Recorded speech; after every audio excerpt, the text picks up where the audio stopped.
All right, so today I'm going to be discussing the crown of thorns that is talked about or mentioned in the Bible.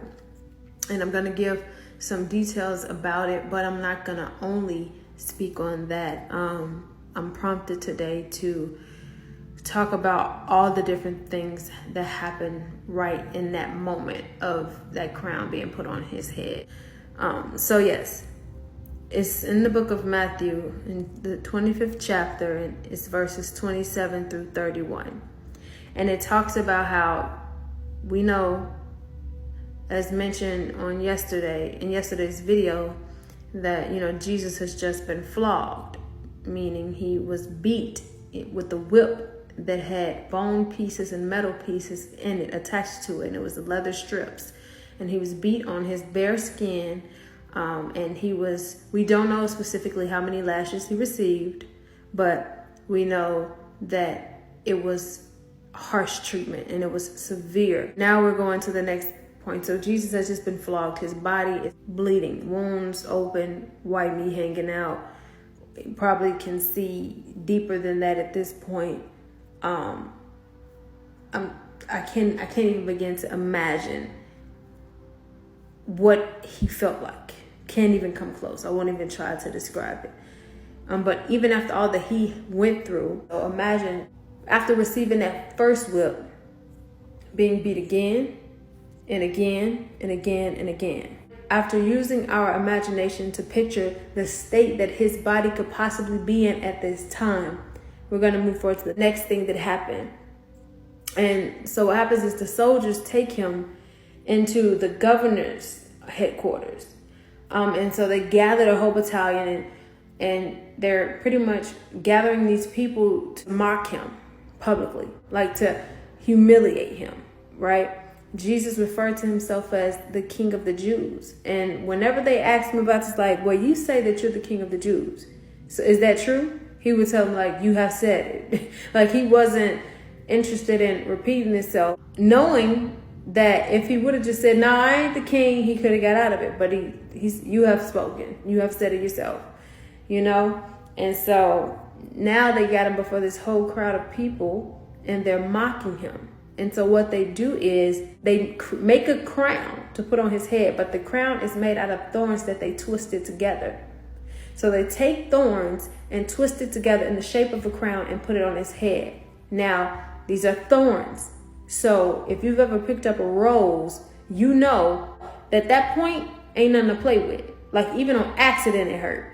But that's a short thorn. These are thorns that are long enough to twist a crown out of. Right? If you've ever twisted anything together, you know it has to be long enough to grip and go around a couple of times. So these thorns are long enough to make a crown with. So we know it is not just pointy and it hurt. I'm sure it hurts more than just the sting of a small thorn. They twist these thorns together. They create a crown out of it and they place it on his head. Now remember, his skin and his flesh is still open and sore from being beaten.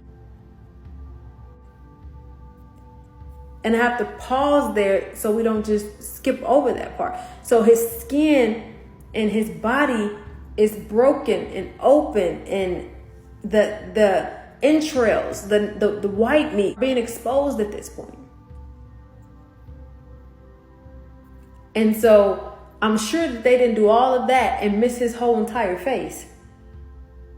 But even if they did, as if he wasn't in enough pain already, now they place crowns, sharp, pointy objects that hurt if you touch it, and they put it on his head and push it down. Kind of make sure it's set so that it doesn't move.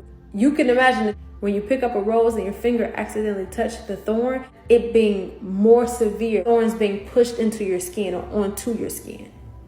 And this is on his head, on his face. That's one of the sensitive parts of the body. Okay, so they put this crown on his head. And I imagine that they didn't do it lightly because they wasn't flogging him lightly. And the next part of the text proves it. Because if they were being nice about it, they wouldn't have mocked him. So they have gathered the whole battalion before him. They stripped him of whatever he had on. They took that off of him without his permission. which is humiliating all in itself. We dress ourselves. Can you imagine somebody taking that off of you without your consent? Again, it was to humiliate him. The purpose of it was to humiliate him. So they strip him of his clothes, and then they put a scarlet robe on him, because kings wear robes. And then they twisted the crown together, made of thorns, because kings wear crowns. Not of thorns, but they wear crowns. The fact that they went to this extent to embarrass him and humiliate him says a lot. It takes a lot of hatred, a lot of passion. Passion isn't only needed for good. Passion doesn't only fuel good, it fuels evil as well.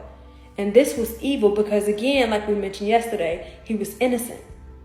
So he didn't deserve the flogging and the brutal beating and mistreatment that he just experienced.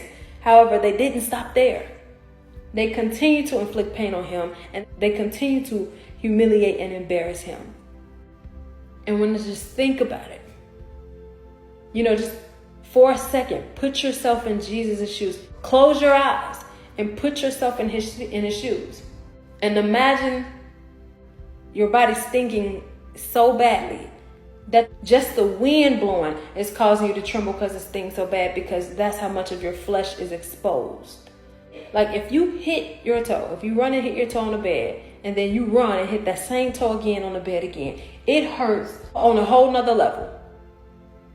But Jesus was constantly whipped, beat with sharp objects and much strength in the same area, same spots, over and over again. So imagine his body bleeding and shaking and trembling, and his flesh hanging out, and his skin being so slippery from all the blood. And that burning, that itself causing the open wounds to burn even more. And then being dragged before people to be dressed up, to be forced out of your clothes and forced to put on something that you didn't ask for. So picture this, they're yanking his body around to put a robe on him, to force something in his hand, to put a crown on his head. They're yanking the body that is exposed with open wounds and is feeling pain that we can't even imagine. They grabbing him and throwing him. So his body feeling the way that it does. They're pulling him violently, yanking him around, snatching off his clothes, putting on clothes they want to put on him, dressing him up like he a puppet and like this is a puppet show, and striking him on the head with reeds and then snatching that back off to put his clothes back on. I mean, just, and then spitting on him. Mind you, this is somebody who could have ended it in the instant snap of a finger, but willingly endured all of this.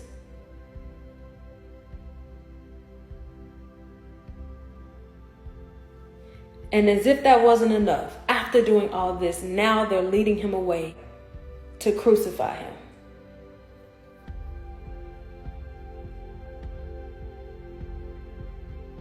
May we never forget.